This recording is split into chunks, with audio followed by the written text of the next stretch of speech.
नमस्कार। गायत्री ज्योतिष केंद्र में आप सभी लोगों का स्वागत है। आप लोगों के लिए हमेशा ही ज्योतिष शास्त्र से जुड़ी महत्वपूर्ण जानकारी के एपिसोड हम समय समय पर प्रसारित करते रहते हैं। ज्योतिष शास्त्र की हर विधा से संबंधित जानकारी हम आप लोगों के लिए लेकर आते हैं।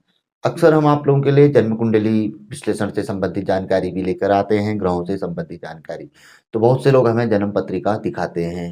जन्म पत्रिका दिखाने वाले में जैसे हमारे बहुत से बुजुर्ग लोग रहते हैं, और इसके साथ साथ ही माताएं बहनें भी हमें पत्रिकाएं दिखाती हैं।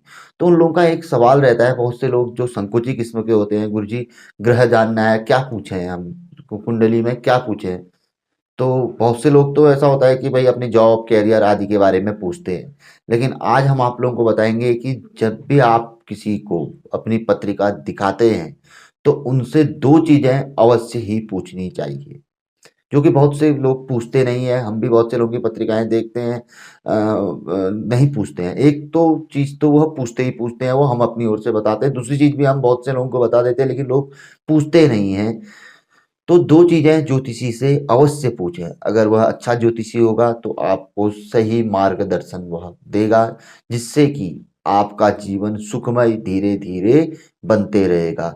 दो चीजों में से है पहली चीज कि हमारे जो बेस्ट ग्रह है, जो सबसे अच्छा ग्रह है, वह कौन सा है, उसके देवता कौन है, और हमें किसकी पूजा करनी चाहिए।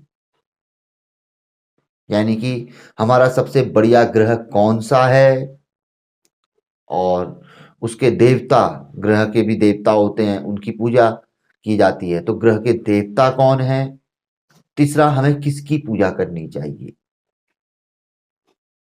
क्योंकि वहां पर को निकल के आएगा।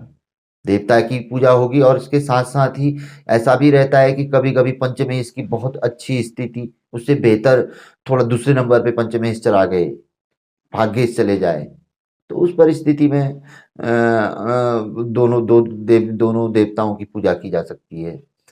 तो जब भी ज्योतिषी को आप पत्रिका दिखाएं, तो इतना जरूर पूछें कि हमारे सबसे बेस्ट ग्रह कौन सा है, और उसके देवता कौन से हैं, और हमें पूजा किसकी करनी चाहिए, उनकी करनी चाहिए या किसी और अन्य की करनी चाहिए। वैसे तो पूजा अपने कुल देवता कुल देवी की करनी चाहिए। जिन लोगों को पता ना हो, उनके लिए ग्रह से संबंधित यानी ज्योतिष से संबंधित, जो अपने आप को ग्रहों के माध्यम से आगे ले जाना चाहता है। दूसरा, हमारा बेस्ट स्टोन कौन सा है, नंबर वन स्टोन। यानी कि अपने को तीन जानकारी प्राप्त होनी चाहिए, दो में ही हमारा एक चीज आ गया। पहला, हमारा बेस्ट स्टोन कितने रत्ती कितने कैरेट भार का, ये भी एक बहुत महत्वपूर्ण बात है। कैरेट रत्ती भार हमारे वजन से नहीं होता है। वजन मान के चलिए आज मेरा 62 kg है, एक दो दिन स्वास्थ्य गड़बड़ हो गया 58 kg, दो चार दिन कहीं बाहर गए, अच्छा खा पी लिया, 2-3 kg बढ़ गया 65 kg। तो उससे तो फिर भाई रत्न का प्रभाव भी तो ऊपर नीचे हो जाएगा, खराब प्रभाव भी आएगा। तो भाई रत्न सुबह तो खराब भी फल दे सकता है। तो वो नहीं, उम्र प्रतिदिन बढ़ते जाती है। भाई मान के चलो किसी ने बताया कि अभी हम किसी जातक की उम्र 26 साल है, उसने उसके हिसाब से बताया, बाद में वो 28 का हो गया, तो रत्न तो बेकार चले गया भैया उसका। तो इस परिस्थिति में सबसे बड़ी बात यह है कि हमें जन्म पत्रिका में ग्रह, जो स्थायी ग्रह होते हैं जन्म के समय जो स्थित हो जाते हैं एक जगह पे, उन ग्रहों की परिस्थिति देखते हुए रत्न धारण करना चाहिए कि कितने रत्ती कैरेट का धारण करना चाहिए। भले ही वो किसी भी ग्रह का हो, उस ग्रह को देखना चाहिए कहाँ पे बैठा है, किस स्थान पर बैठा है, वहां पर गणना होती है। उस गणना को करने के बाद बताना चलता है कि यह इतने कैरेट का तुम्हें पहनना है, कैसे पहनना है, कब पहनना है, ये अलग बात है। बेस्ट स्टोन कौन सा है, उसके साथ साथ ही ये भी पूछ सकते हैं कि नंबर 2 नंबर 3 स्टोन कौन सा है, जो फ्यूचर में हम पहन सकते हैं, इससे यदि हम लाभान्वित हुए, प्रतिफल हमें मिला तो। ये दो बहुत महत्वपूर्ण चीजें हैं। बाकी अन्य चीजें तो व्यक्ति, ऐसा है कि भाई देखो वर्ष फल भी होता है, एक वर्ष का बनता है, तो चीजें बदल भी जाती हैं। लेकिन ये दो चीजें ऐसी हैं जिसको आप लोग पूछ लेंगे तो ये आपके बड़े काम आएगी। रत्न का फल काम आएगा, फल मिलेगा कुछ ना कुछ। और इष्ट भगवान का नाम, अपने कुल देवता का नाम जपें, या जन्म पत्रिका से सबसे बेस्ट ग्रह के देवता का जाप करें, या अन्य कोई ग्रह देवता निकलते हैं तो उसका जाप करना हितकर रहेगा, बेकार नहीं जाएगा।